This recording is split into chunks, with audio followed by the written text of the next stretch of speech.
Welcome everybody to our webinar, or more precisely our Ask Me Anything. Of course, some of you might know, once in a while we host these kinds of discussions. Sometimes there's a topic.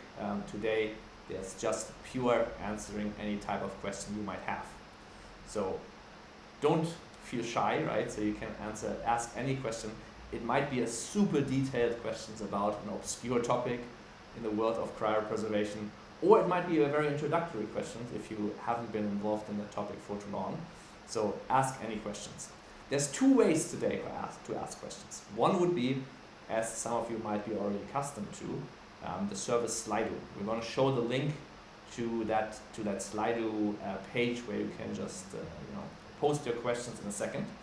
And very importantly, on that Slido, because sometimes we're running out of time because there's too many questions, on that Slido you can also upvote questions. So read through the other questions that some other people might have asked, and then if you feel like this is a cool question that I should definitely answer, upvote it so it's going to go up in the priority list. The other path how to ask questions is, if you want, and if someone feels particularly excited to ask questions, they can also call in today. So we're going to show a Google Meet link in a second. And then with that Google Meet link, you can join, and I'll have a quick call with you, and you can ask your questions, or we can even have a short discussion. But if no one wants to do that, of course, Slido works perfectly as well. So let us quickly show the Slido link, and of course that link is also in the invite you should have gotten from Luma, the service. So this is the Slido link. Just click the question. Right.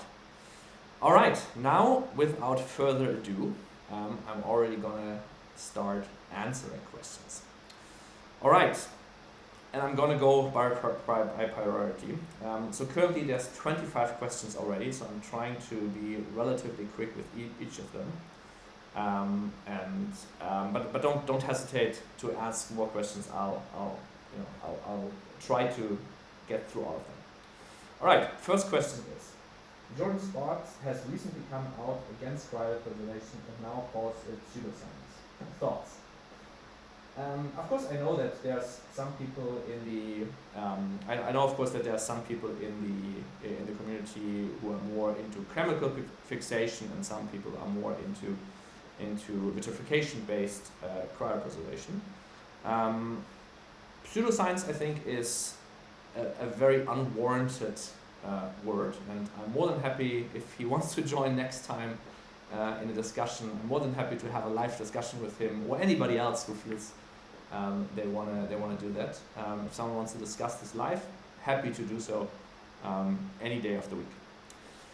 Next question is: in theory, the cryopreservation of a naked brain versus a whole body should give better results. There is no skull around. Why is this not the case? So I'm not 100% sure if I understand the question why a naked brain should be better. So it's important to remember, right, that cryopreservation, the delivery of the cryoprotective agent, is done by perfusion. So you use the circulatory system. In our case, we cannulate the ascending aorta, so the main vessel in the body, and then perfuse that cryopreservation agent through the vasculature. And since the brain is a very well vasculated organ, through very small vessels and very branching, like basically very small branching vessels everywhere in the brain, that cryoprotective agent is delivered everywhere.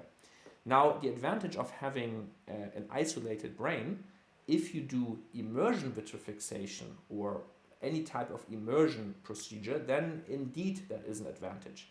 But for perfusion-based cryopreservation, there is no meaningful advantage. I mean, in theory, you could do perfusion-based first, and in fact, we do that in our brain-only cases. So we would start with perfusion, and then we would continue with immersion. So in that case, it doesn't make it. In fact, it might have some advantage, but perfusion in general is just it gets everywhere. So I'm not sure if I, by the way, and if I don't answer the question or don't get the gist of the question, feel free to just restate it, and I'm going to come back to it at the end. Right, given, and that's the next question, given how much cheaper brain-only chemical fixation is, around $3,700, that's not with us, that's with someone else. Wait, now someone's upvoting the question, okay, and it's moving. Why not offer this as an option? It might even become, somewhat mainstream. So it's very important to remember, if you talk about prices like $3,700, these prices are always without standby, right? These are always without local teams that come to you. So you might be able to, extract the brain and then put it in fixative, but the quality of that is that there's going to be a lot of ischemic damage already during the time until it gets to your facility. So under maybe potentially some edge case scenarios that might be realistic to do, but under most circumstances that would not lead to high quality preservations, at least not at scale, right? Just think about we currently, and I think we're currently one of the most restrictive organizations from where we accept members. Let's say, all of Europe and all of the US. Let's say someone dies in Portugal, right? How can we get the brain quickly to us? Having them all or requiring that they all come to us, in theory that's an option. In practice, that has not worked at all in the past. So I really would wait until that has shown comprehensively and in the real world that is feasible. I'm not aware that this is currently done anywhere. So I think the prices are more theoretical prices than their real prices. Next question is, what if molecular nanotechnology turns out to be impossible? E.g., is Tomorrow researching less or non-toxic cryoprotectants? So we directly as Tomorrow.bio are currently not working about new cryoprotective agents, but of course we collaborate with research labs that do so. So one of the research topics, I mentioned it a couple of times in the past, is that we want to have additions of blood-brain barrier modifiers to our cryoprotective agent to have the relatively high molecular weight cryoprotective agents go better into the tissue, cross the blood-brain barrier. So, and of course, if there's new cryoprotective agents that some lab develops, we always would be more than happy to, of course, to implement them. Even though here at Tomorrow.bio proper, we're not currently working on new cryoprotective agents, mostly because many people have tried creating better cryoprotective agents over the last, decades, with limited success, even though there's some preliminary hopeful data, not published yet, but fingers crossed. And the second very important reason here would be that there's so many still logistical challenges to make sure that cryopreservation is delivered well, or cryoprotection is delivered well, that currently, just from a priority standpoint, we are, as of right now, not working on it. Right, next question would be, hi, it can take hundreds of years of technological progress to revive the first person. But what breakthrough do you hope will happen in the next 50 years? So, I hope that many breakthroughs happen in the next 50 years, and hopefully much faster than that. But that's more, in quotation marks, hope. So I think realistically, 50 years is a very, very difficult time frame to predict, right? Like any prediction I make, when I say something might work in 50 years, I might as well say, it works in 100 years. For me, at least, there's no meaningful difference to make predictions 50 years or 100 years out. So I think it's easier to answer, like, what would I deem likely from progress in the next, let's say, 10 or so years. So I think in that time frame, it is tentatively possible to maybe not 10, but in the next decades, to get small mammals cryopreserved, maybe, and resuscitated, or at least partially brought back from cryogenic temperatures. So I think that is within the realm of possibility. Probably rewarming technology for larger volumes might be around in a couple of decades, maybe a decade. And definitely, I would hope that the field of vitrification-based cryopreservation will be able to show, and of course this is something that will be kind of our next big milestone, that the ultrastructure, so the structure of the brain, it is well preserved after cryopreservation. So I think these are the main topics that at least I feel excited about and going towards. Over the next 50 years, very difficult. I mean, I would hope that someone can be resuscitated from cryopreservation in 50 years, but I have no idea how high the percentage or the probability of that is. Next question is there a reason why Tomorrow.bio is the only European cryonics company where there's some others before you that did not prove to be successful as a business? Not really. So, I mean, to be fair, that's kind of the topic in every continent, right? Every continent has very, very few cryopreservation organizations. And since Europe historically, I mean, people could sign up with US-based organizations in the past, right? There was always, for a very long time, there was this discussion of having a cryopreservation organization in Europe, but it never really materialized. And then finally in 2018, 19, 2020, we said, okay, now is the time to actually do something. And then we set up the foundations and Tomorrow.bio itself.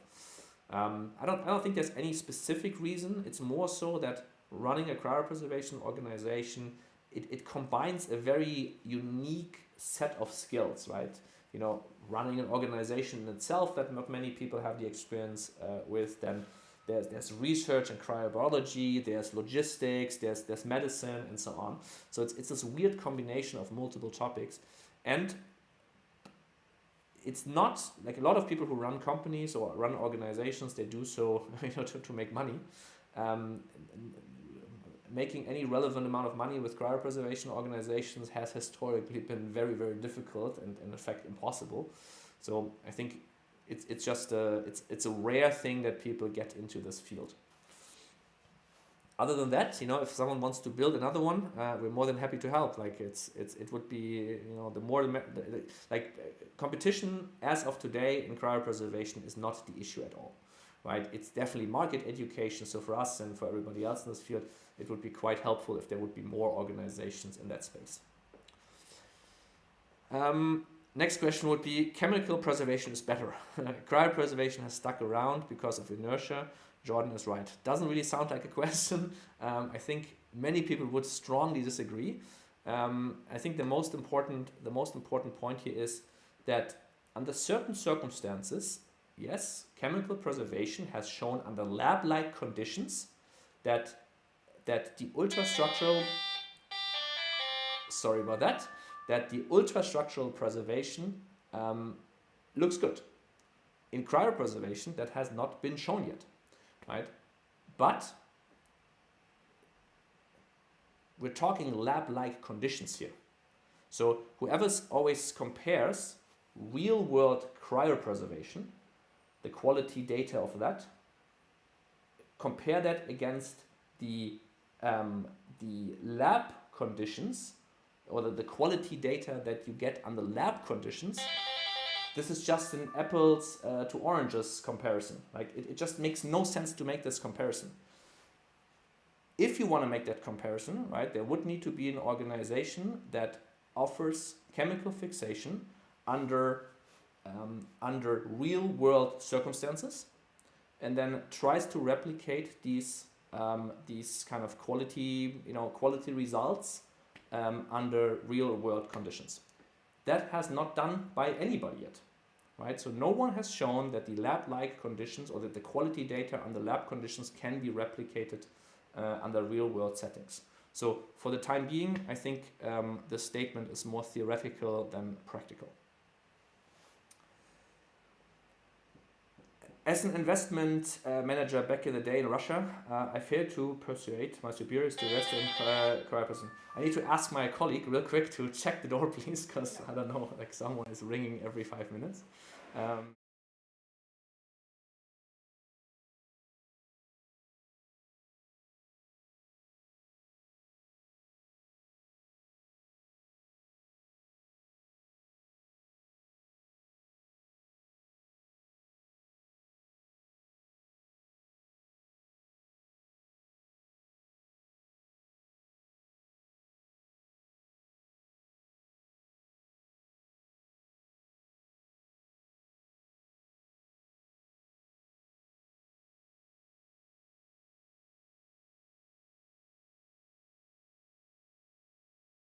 People who you start to trust and so on.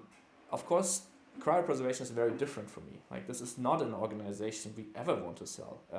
In fact, everybody who wants to contribute here needs to agree that this is never the plan. So it's very much a mission-driven thing, and as most of you know, I'm signed up for cryopreservation as well, of course, right? So for me, it's very, very important that that organization stays mission-aligned forever, right?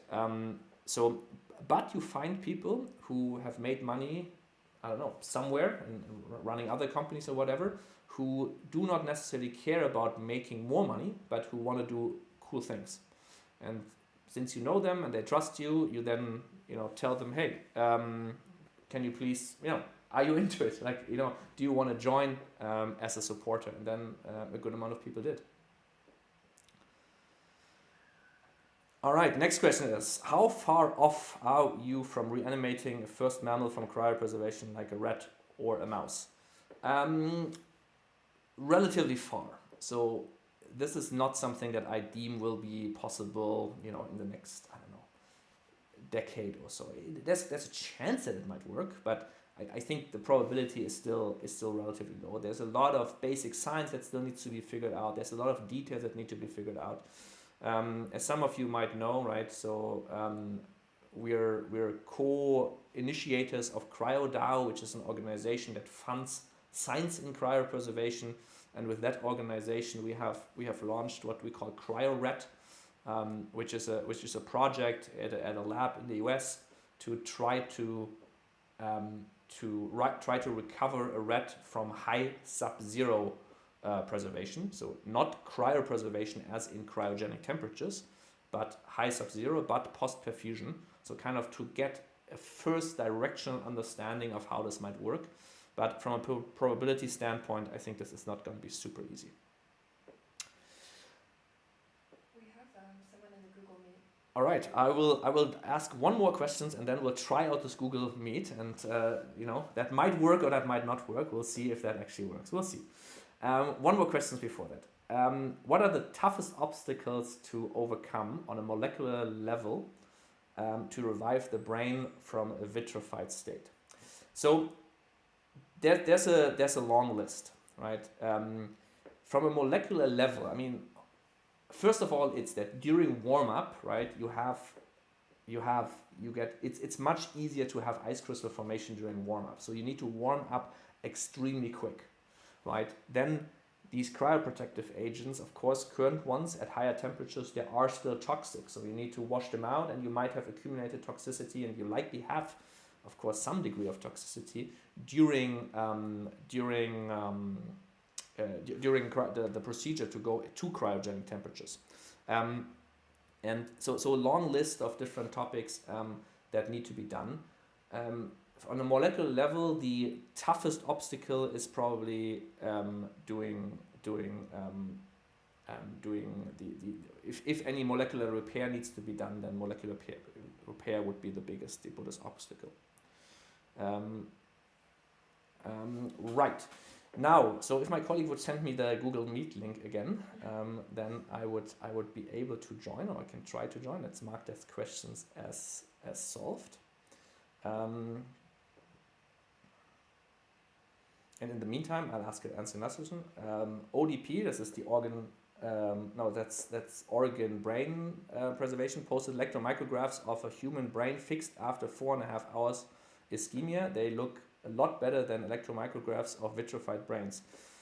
So electromicrographs of vitrified brains under real world conditions, that has not been published. Like there was one, so I'm not exactly sure what you refer to. More than happy to send it to us. There was one at one conference. There was a publishing of electromicrographs of vitrified brains. If they look better than the Oregon brain preservation ones with 4.5 hours of ischemia, I'm happy to take a look, but I would strongly think that on average at least, right, like under certain conditions you might be able to do it in 4.5 hours. It also depends, is this warm ischemia, is this cold ischemia, right? So in the real world it really comes down to like detailed to details. All right, now He left. okay, cool. So the person who wanted to maybe ask a question in person is not around anymore. If they want to rejoin, of course, please do. And then we'll do that in live as well. All right, next question was to you. How are you ensuring continuity of Tomorrow as a company over a decade, century? What happens to the preserved in the event of bankruptcy? Nothing happens, right? So we say that very often, but just to remind everybody, the people who are in cryostasis, right, at cryogenic temperatures, those people have nothing to do anymore with Tomorrow, right? Tomorrow is not doing long-term storage. The long-term storage is exclusively done at a foundation in Switzerland that manages at another foundation managing the money. So two foundations that are maximally optimized to be around for as long as humanly possible, right? One non-profit foundation and one foundation which is a private benefit foundation to the benefit of the people in cryostasis. So that should Tomorrowbio can, whatever happens to Tomorrowbio, nothing happens to people in preservation. In fact, I think no one should be preserved. No one should sign up with an organization where it's not a foundation that does the long-term storage, right? Of course, these are all optimization reasons, but foundations are just much better at making sure missions can be sustained over a long period of times. It's stuff like making sure that the board members, there's a long list of rules that these board members need to adhere to, and who they need to be. It's significantly, like the cost structure of these foundations is so that they're significantly less likely to go out of business and so on. Of course, at Tomorrow we also act like that, but at Tomorrow there's a bit of a balancing between being able to act fast and being like kind of implementing new things. If something new comes out, being able to implement it as quick as possible, and being safe and stable. At the foundation, it's a pure focus on stability. Yeah. Next question is: will aldehyde fixation be included as a standard procedure? So under certain circumstances, we already do aldehyde. Actually, it's aldehyde. Vitrification. So it's an aldehyde-based fixation first, and then vitrification after. So cryoprotection after. We do this in cases where there's a relatively high amount of ischemia, where meaningful perfusion with cryoprotective agents is not beneficial anymore. At those conditions, we switch over to vitrification. Because otherwise you would pretty much just generate straight freezes, which is not really a great idea. In general, as a procedure that just someone can choose, probably not anytime soon. Not because I think it's bad or anything. Just you need to always remember. Currently, so the amount of cryopreservation cases that currently happen worldwide, and more precisely the amount of preservation cases that happen worldwide right now, the amount is so small that it is very difficult to train your teams comprehensively and well enough so that you can be sure that these procedures are being delivered in real world circumstances well, right? Again, we're not talking about lab conditions here. We're talking about, you know, emergency conditions in other countries potentially, and so on, with like a lot of complexities. So if we would offer, you know, aldehyde fixation, aldehyde ASC, aldehyde stabilized cryopreservation, vitrification base, and whatever else, maybe different cryoprotective agents, right? It would just become unrealistic to train the teams on all these different procedures and have them be good at all of them. So down the line, that might be a possibility, right? But for the time being, at least in our standard, there's one procedure where we now just start to feel comfortable that we're actually good at it, right? Like, so this takes a tremendous amount of training and repeating and more cases until you get comfortable with your teams. So more procedures would just make this currently, unfortunately, impossible. Next question is, how are you? Okay, we already got that. Okay, that's not a question. It says just chemical fixation and preservation now. Okay, good, but that's not a question. Next question would be, how are you expanding? You are expanding into the US market now. What is your USP to win customers or members over Alcor and Cryonics Institute, more well-known and also local organizations? So first of all, I think signing up with Alcor and Cryonics Institute, nothing wrong with them, right? They have been around for a good amount of time. That's the one thing where we can't easily, at least not yet, compete. We haven't just because of the years, right? I think the argument here that I would make is always, so in the end, so we are currently, at least as on an organization level, the only ones who do whole body field cryoprotection. So we do the whole procedure on site, wherever the patient is, wherever the patient dies. Now, through suspended animation, I think Cryonics Institute also does this now. But at least, yeah. So they can technically also do this. There's a couple of advantages, I think, in how we do the procedures. But by and large, maybe it's directionally the same. The one big advantage over CI, I think, is that even though, yes, preservation with us is more expensive, right? I think it makes sense to have a larger amount of money in long-term storage for people who want to sign up. Meaning the money that to keep you into cryostasis and make sure that potentially can be then paid for revival in the future, I think should just be as high as possible. And of course, the development of new, field cryoprotection procedures is constantly being pushed forward with us. So, and of course, we would always implement that in the US as well. To my knowledge, Alcor is currently not doing field cryoprotection, at least not whole body field cryoprotection in the US. I think there's a good amount of advantages of that.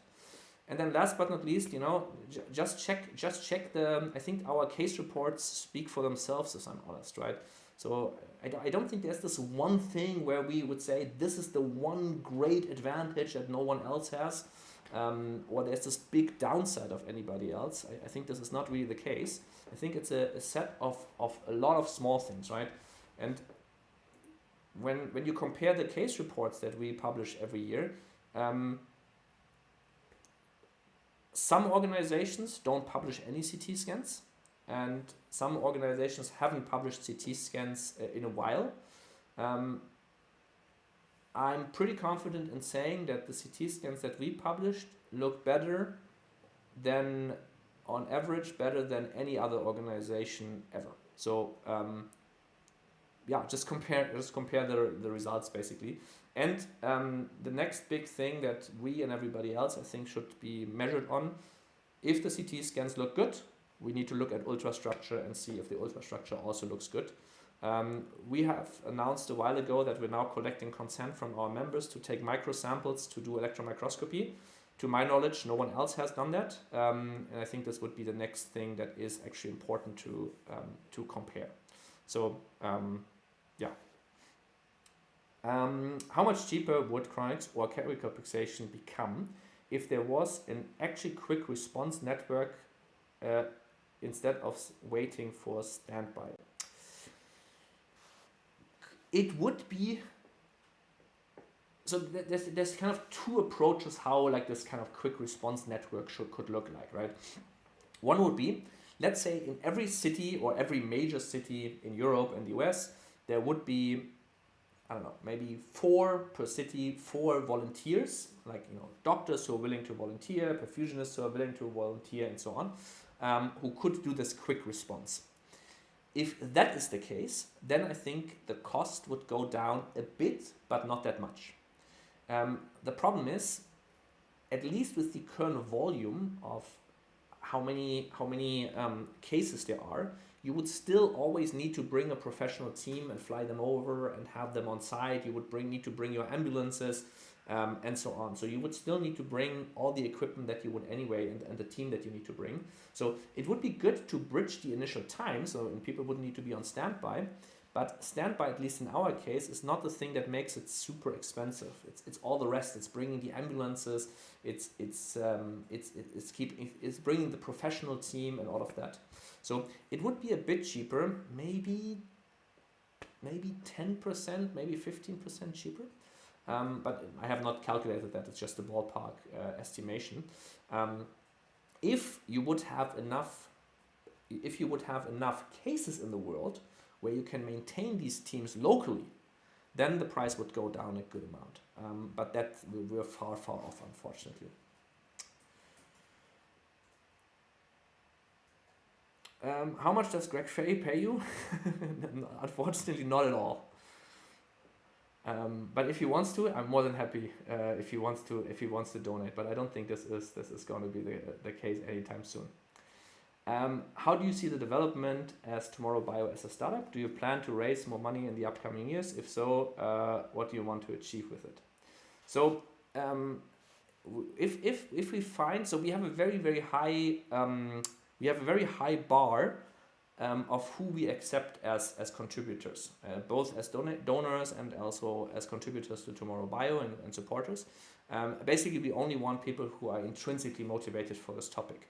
So, but that being said, if we find people who wanna support us financially, we would definitely take and raise more money. You know, as most of you of course know, you can basically put as unlimited amounts of money into research, and definitely the field of cryopreservation is not anywhere near the level where it needs to be to where you wouldn't be meaningfully be able to fund research projects.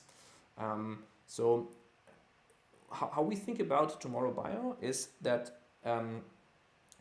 we want to always run it so that we're not reliant on external funding, and we're pretty much there. But if it is easy to raise on our terms, meaning that there's a long-term mission alignment and so on, then we're more than happy to take in more funding, to put more money into research and logistics and all of that. So there's no specific plan, but you know, I assume that we're going to raise you know, I don't know, a few tens of millions over the next 5 or 10 years. Always great questions. Could you beat Max more in an arm wrestle match? I think Max is absolutely going to win, no question asked. I think that's not going to be. It's not going to be a fight. All right, that we already answered. When and where will your second storage location will be? Good question. Like when, I don't know yet. It's not the highest priority for us. It would very likely be in the US, just because, you know, for two reasons. Both because A, you know, we're starting to have more and more US members, and then B, also, if I would need to pick a second country in the world, I think the US after Switzerland is also a very good bet for long-term stability and so on. So when, I don't know yet, but where, probably in the US. And when, hopefully not super long. In your R&D roadmap page, it says that you plan to build up global coverage infrastructure by 2027. What exactly do you mean by that? So there's two parts to global coverage, right? One would be you have more comprehensive flight teams. So technically, right, we already do have global coverage. But global coverage that would rely on us flying with a flight kit and bringing the team by plane. That has some downsides, right? You know, mostly these ambulances, they give us a better base to operate on, and so on. The equipment is slightly less convenient and all of those things. Plus, of course, if you talk about global coverage, right, there's countries where the legal situations is less clear, and so on and so on. So that would be part one, expanding that, and that would probably be the first step. And the second step would be that in more continents and more, you know, having a larger coverage network with ambulances and local teams. And that would likely be a collaboration with either local teams or our own teams. And then the rest of the world is still going to be covered by these flight kits. And then also, of course, like a comprehensive network of support, lawyers, doctors, funeral directors in all of these countries. So that's kind of the plan for 2027. Do you offer your service in Tristan da Cunha? I have no idea where this is, so I can't say. If this is somewhere in Europe or in the West, then yes. If it's somewhere else, then reach out to us, right? And we're happy to discuss one-on-one under which conditions we can maybe provide service there and how realistic this is. But this would need to be a one-on-one discussion, so just feel free to reach out to us. What are the real advantages of full body preservation versus brain only? Do we even need this 80-something-year-old bag of meat and bones in the year 3000? So probably not, right? So we offer full body preservation just out of an abundance of caution, or out of an abundance of caution. It is our main you know, preservation method. You know, if in the future it turns out that you know the body can now be 3D printed or whatever, and only the brain is needed, great. You know, then you might never need the body. But if for whatever reason, for the edge case scenario that this is not the case, then you know, better safe than sorry. Plus, there are some countries where local brain extraction is a bit difficult, legally and logistically. Where just shipping the whole body is much easier. Shipping the whole body to Switzerland and doing the brain extraction there and then shipping the body back, it's also theoretically possible, but it's just a bit more, again, logistically and in some cases also legally a bit more difficult.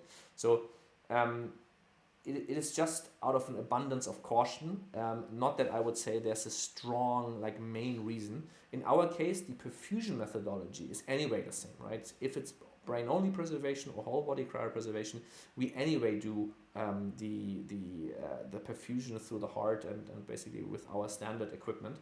So in that regard, there's no difference. Yeah, but again, like preference for whole body, but no major advantage. Can you get insurance after you're dead? Okay, cool. No, you cannot, and great question. What are the biggest challenges in adapting your service to different regulatory environments against, for example, Germany versus US? There are some challenges, like, but it's basically just homework, right? It's nothing that there's this, I don't know, insurmountable problems or anything like that.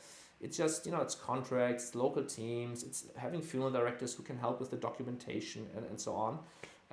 There are some countries that are more difficult. There are some countries where we don't offer service right now, where we're not 100% sure because we don't have any members there.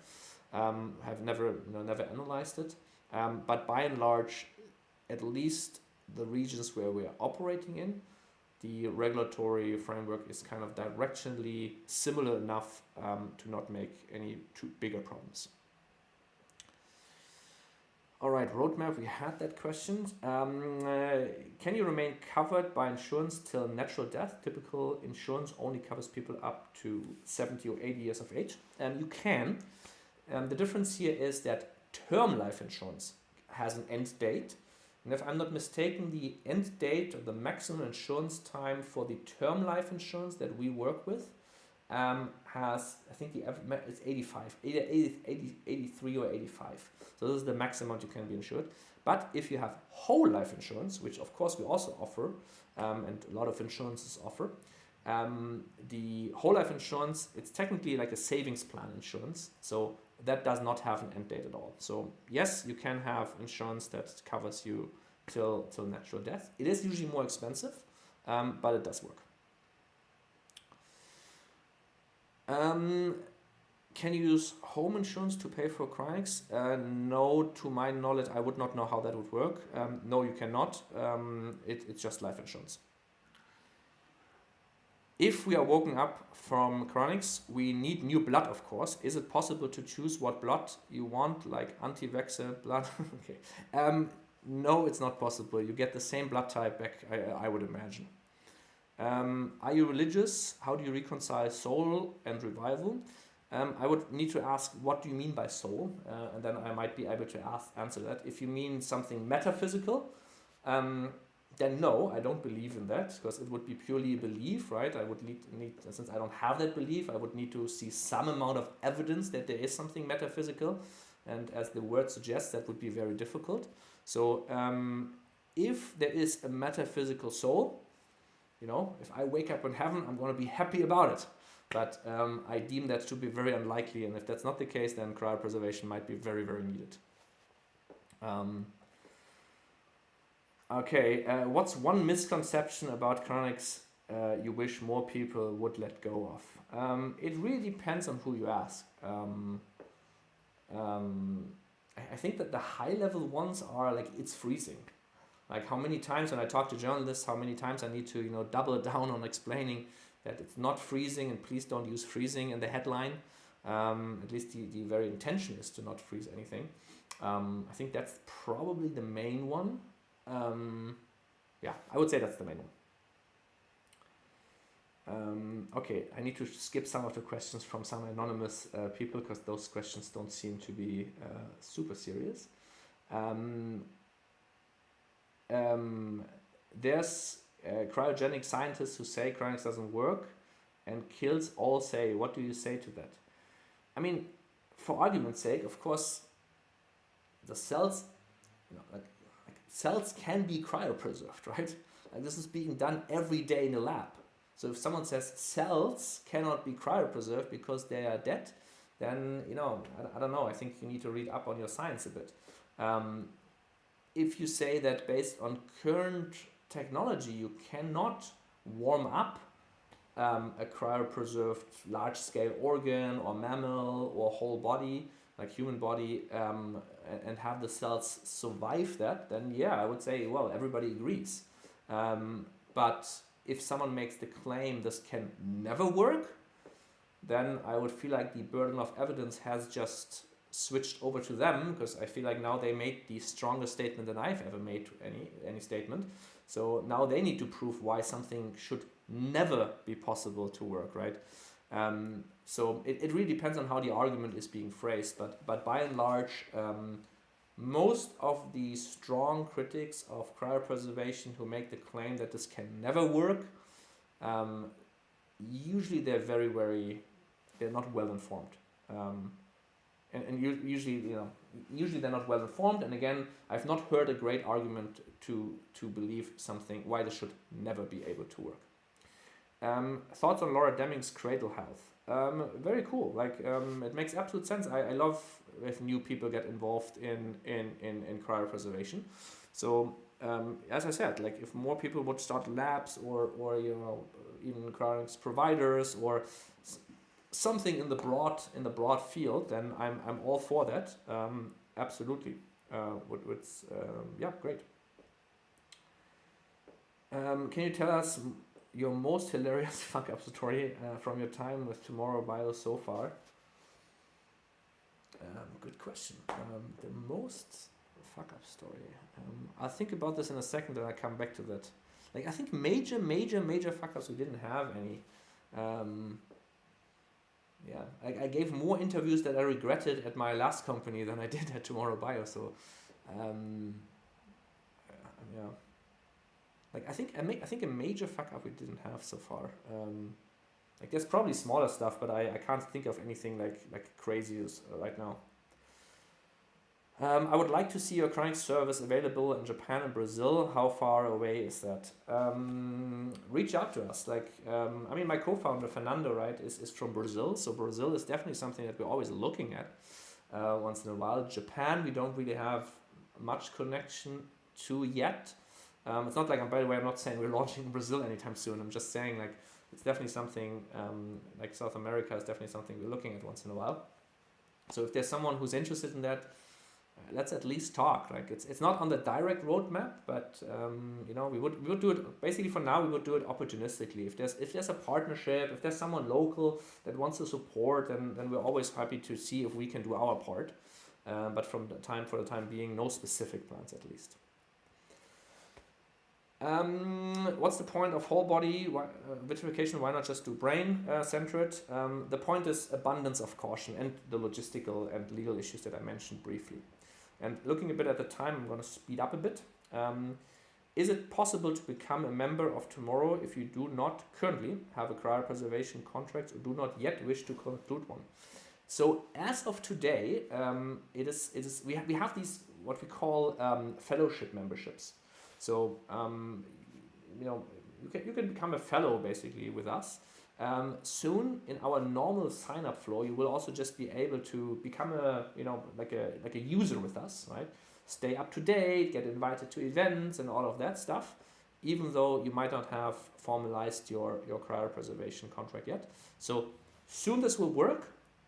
If you want to join as a fellow before, just reach out to us. I'm more than happy to do that as well.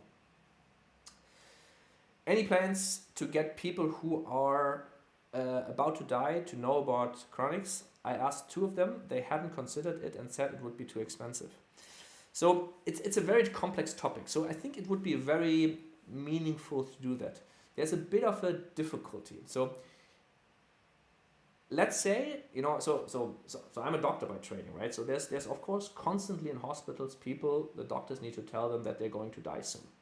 Now, you could argue that it would make sense, would even be maybe a moral obligation to tell them about cryopreservation. The problem is that cryopreservation is unfortunately currently relatively expensive. So the big problem, the ethical problem is if you tell them and then you say, hey, and by the way, it's 200,000 for whole body or 75,000 for brain only, and then they say, oh, I don't have the money. And then you kind of gave them hope and you took it away. So it's a very delicate decision or like a conversation. So we have not found a way yet of how we can do that in a way that would be acceptable. Even though I very much, of course, also agree with the argument that not telling someone is also potentially morally problematic. So I think it's very complex. We're thinking about this. We're even looking into if you can somehow make this work or find a way of how to make it work. Definitely an interesting topic. When is the biopsy consent form going out? So we all have it already, so you can already request it. If someone has signed up for us and wants to give biopsy consent, they can already do it. Just reach out to us.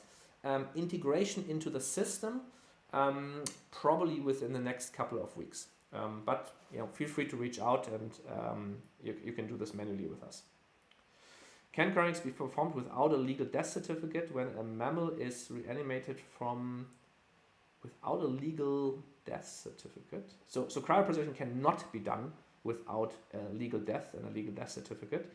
I'm not sure what it means to be a mammal. Of course, mammals don't have 3 death certificates. Humans do, who are mammals. So for humans, you always need pronouncement of death and a death certificate. In fact, otherwise we would not start doing anything. If you prioritize the US over Africa and Asia, how do you manage not to compete with Alcoa and Cryonics Institute and just grow the market?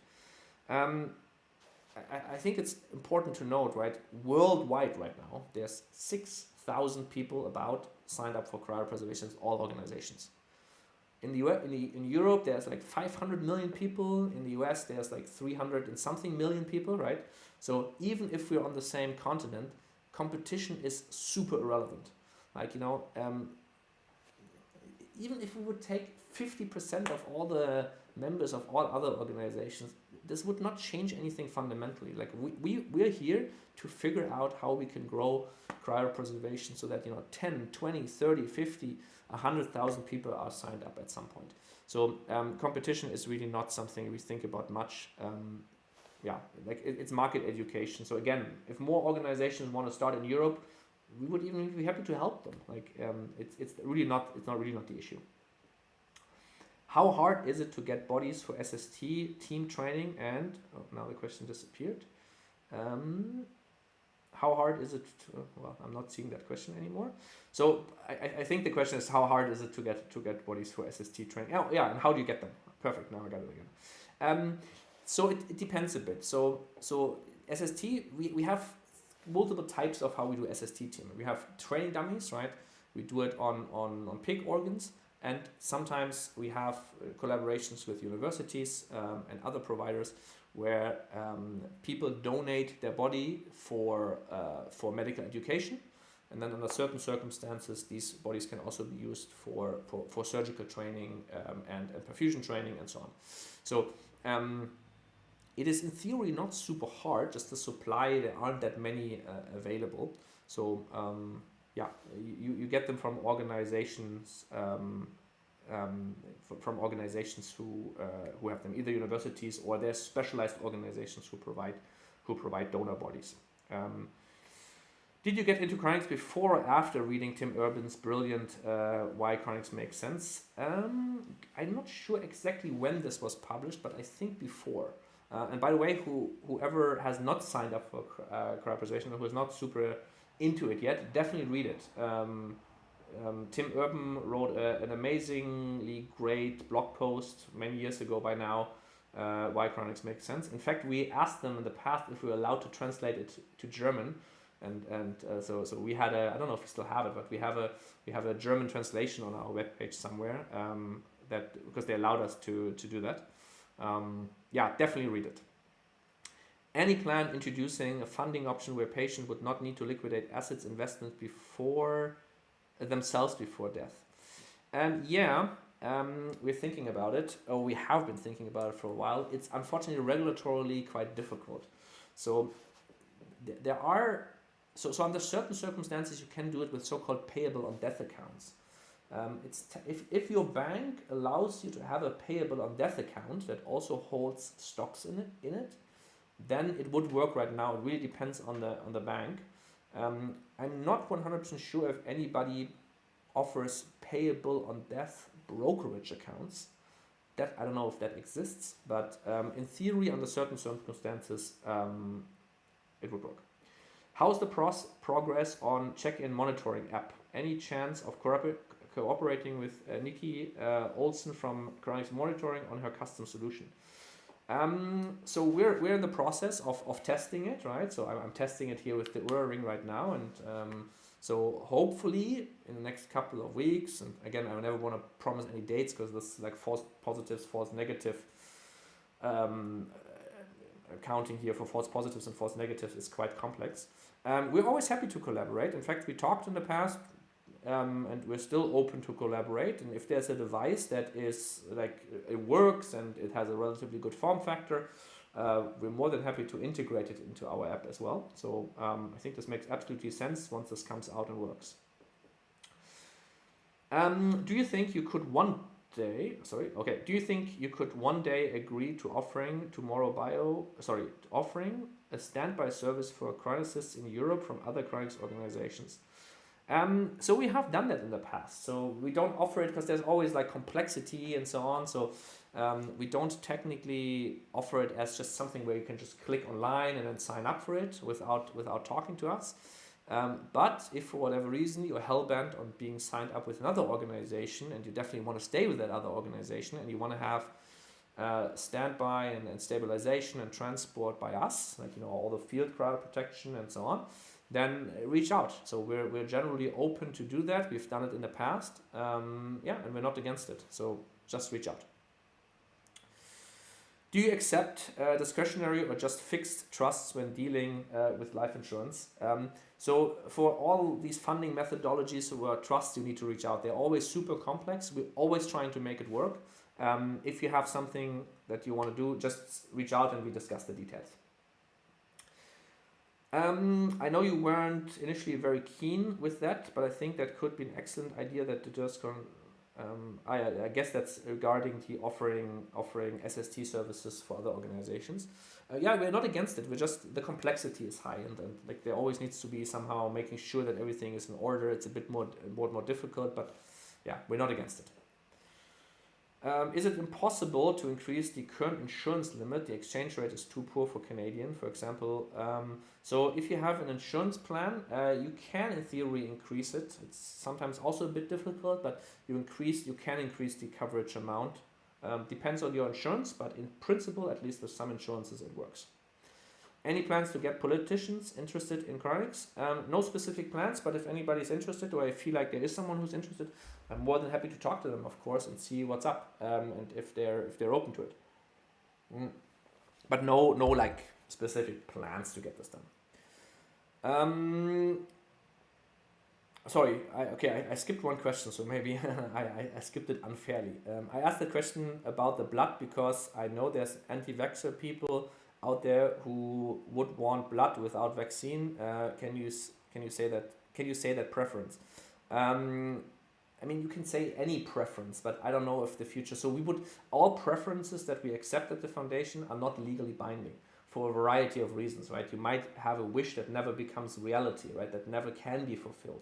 And in that case, of course, we cannot be legally obligated, or the foundation cannot be legally obligated to follow that. So you can give any wishes technically, but we're really not sure if we can adhere to it.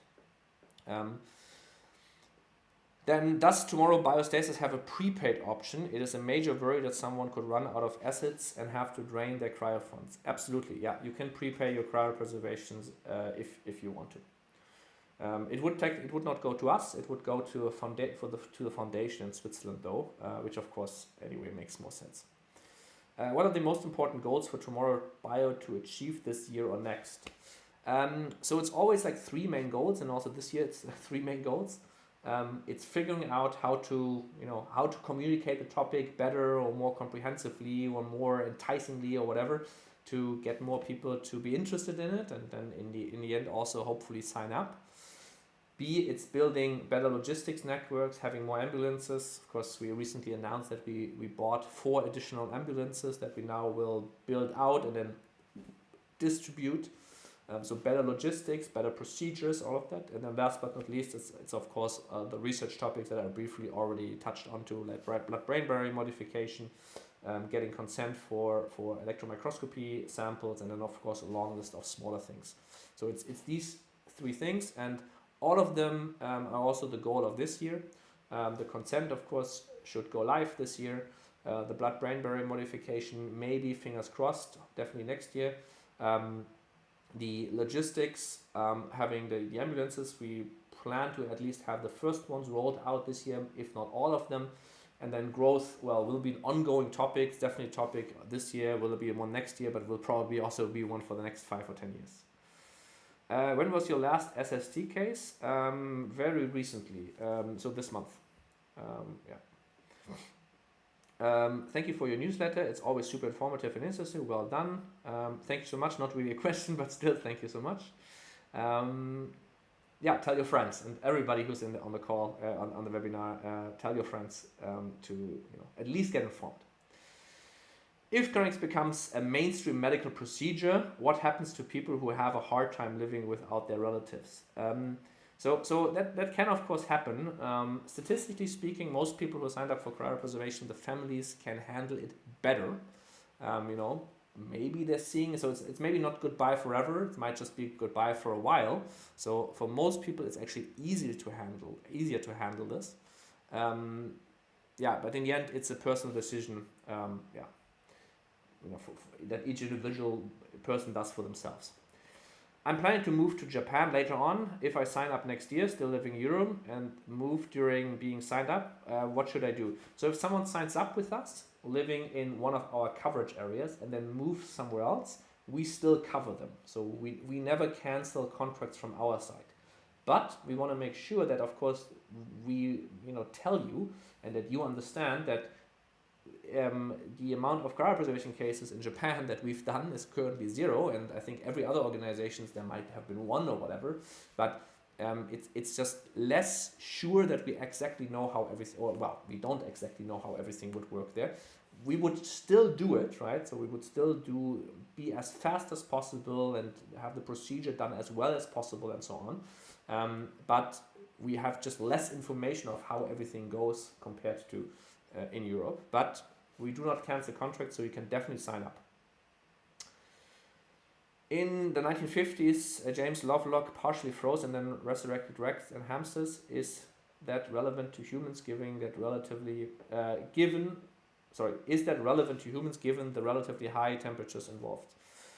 So the prior experiments are absolutely relevant. Hamsters, to be fair, relatively easy because they're hibernating animals. It's not telling us that much to do recovery from vitrification, from cryogenic temperatures, but it still tells us something. As I said, we're doing this CryoRed project or funding this CryoRed project. So it's definitely an area where we're interested and it would help us. Will you metricize your cases, i.e. associate each case with a score A, B, C, and D and a combination of S-mix, CT scan, and ultrastructure evals? Between maybe and probably not anytime soon, right? The reason being that if you give one number, it implies you kind of have a very clear understanding how, S-mix and CT scans and ultrastructure, how they all play together, and do you sum those things up? Do you multiply them? Is there like a more complex equation? That data just doesn't exist. So we don't want to kind of imply that this one score tells us something that might not in fact tell you anything meaningful. So probably not. Probably what we might do, we might give percentiles. So basically saying, this CT scan is in the top 10 percentile of all the CT scans we've done. This S-mix is in the top 5 percentile. This ultrastructure preservation is in the top whatever percentile. So maybe we do something like that, but like one score, at least there's no specific plans right now. All right, going a bit faster. Possibility of using remote robotic systems for standby removing, not anytime soon. Like robotic systems on site are super difficult. That doesn't seem to be realistic anytime soon. Sorry if not really a question, but I know nothing about politics, but is it really not possible to lobby politicians to make cryonics a standard procedure? Unfortunately, I'm not a politician by myself either, but it's unfortunately very unlikely. The reason is usually politicians care either if there's a lot of money, right, or if there's a lot of a lot of potential voters interested in the topic. Since cryopreservation is such a small field and there's not a lot of money, I think it's very difficult to get people really interested in it. And then again, if you have one person interested in it, like one politician, it doesn't do that much. Right, so you would need to have a larger. So I think for the time being, that seems unlikely to me. How will you evaluate ultrastructure or vitrified biopsies when the tissue is so compacted and hard to decipher? Ultrastructure preservation, like electromicrographs interpretation, it's not an unknown procedure, right? Once you have blood-brain barrier modifiers, this compacting, this kind of this dehydration and shrinkage would also not happen anymore. So it would be just the standard like on electron microscopy. I agree with Eugenio. Thanks for newsletters, and also please can you make some contact in social media so I can share it easily among my friends. Again, not a question, but thank you so much, and I'll tell the team to do more social media. Do you refuse some people who want to sign up but refuse them for moral reason? If Adolf signs up, no, we cannot. So the reason is, of course, at first sight, it sounds like a great idea to refuse people for moral reasons. But if you think about it in detail, I think it's not something that you can do. It's very similar to if you see someone outside on the street and a doctor comes by and the person doesn't have a heartbeat. The doctor is not asking, is this maybe a murderer or is this someone? No, you need to start CPR. So everything in medical and doctors and so on, we're not there, including everybody who does cryopreservations, we're not there to make moral decisions of who is allowed to be cryopreserved or not. The legal system needs to do that. So we would, because we should not be the arbiter of making moral decisions, right? Maybe there could be in theory, otherwise we would say, people who have parking tickets, we don't cryopreserve them, right? And of course, all of you probably agrees that that would not be a good idea. And what should be the line here from a moral standpoint? It's just not our position to make that decision.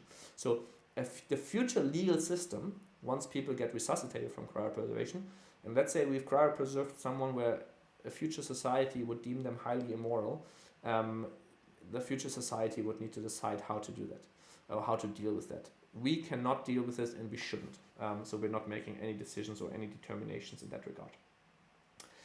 Aside from insurance, through your partnered insurance provider or prepaying in advance, is there any method having no time delay in dispatching the SST team? Yes, so you can use any insurance, right? We work with some insurances that we know better, but you can use any insurance, so that would be one. Payable on death accounts would be one. Prepayment, as we said, would be one. There are some more obscure things like multi-sig wallets and so on. It's a bit more detailed, so there are a couple of options, but the main one are definitely term life insurance, whole life insurance, prepayment, payable on death accounts. These are the main ones. All right, why aren't you more transparent that people on the insurance will need 200K anyway if they make it past age 76 when the insurance stop coverage? I think we're very transparent on that. I'm not aware that anybody doesn't know that. I think it's everywhere on our webpage that the coverage needs to be 200K and that the life insurance runs out if you use term life insurance. If you use other insurances, of course, they might not run out, right? So the point is just it's 200K, and it is your obligation, in quotation marks, or our members' obligation to make sure that 200K is available at the time of death. I'll still check the webpage if there's anywhere, if this somehow is not clear, then we'll change it. It should absolutely be clear. Have you had any legal problems operating in any European countries yet? Nope. Am I covered in Greece, or have I to move closer? Am I covered in Greece, or I have to move closer? Yes, Greece is in Europe. We do cover Greece. Thank you for your webinar. Looks professional and very informative. Thank you. So the moral side isn't even up to you, but if you could refuse someone, for example, a murder, not self-defense, would you refuse it if it was up to you?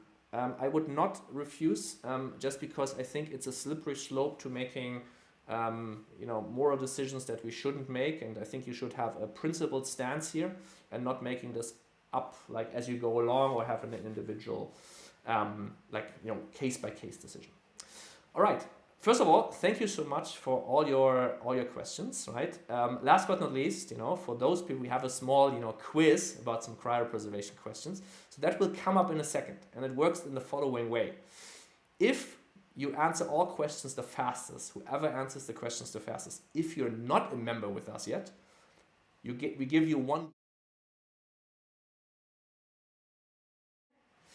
So if you are a member with us, if you're not a member with us, we give you 1 year of membership for free.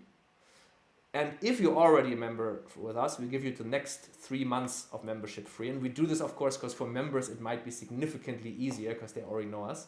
So, we have one winner, a non-member and a member, so there's going to be 2 winners. So the question is going to come up in a second. So if you want to participate, answer them as quick as possible, and then I'm going to be out after that. So again, I want to say goodbye and good night, at least for those people of you who are in Europe, and for in the US, have a good day. And then I'll talk to you next webinar, because we're going to do more of those coming soon. Thank you so much, and talk to you soon.